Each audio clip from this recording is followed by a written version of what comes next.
Berbagai jajanan takjil dapat Anda jumpai di Jalan Mapanyuki, Kota Makassar saat ini. Di tempat ini bisa dijumpai berbagai jenis takjil modern, namun umumnya warga yang lebih memilih makanan tradisional seperti pisang ijo, palu butung, dadar santan, onde-onde, serta cendol daun pandan. Soal rasa tidak diragukan lagi, harganya pun sangat ramah di kantong.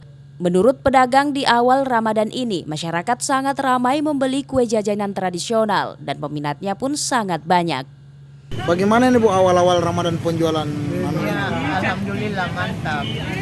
Dibandingkan dengan tahun-tahun lalu? Ya, alhamdulillah sekarang Apa saja? pisang hijau, dadar santan, isi kacang, dadar kelapa, cendol daun pandan. Ini makanan khas Makassar Ya. tradisional. Yang paling dicari orang Bu Pisang saat hijau. bulan puasa ini? Pisang hijau, Selain itu? dadar santan. Dadar santan. Ya. Alhamdulillah jajanan di sini ini memang higienis.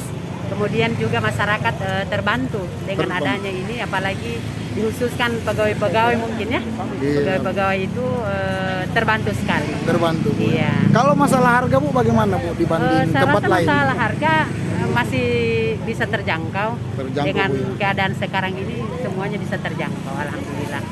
Menurut pedagang, jajanan takjil tahun ini sangat berbeda dengan tahun-tahun kemarin karena masih dalam kondisi pandemi sehingga pembeli sangat minim.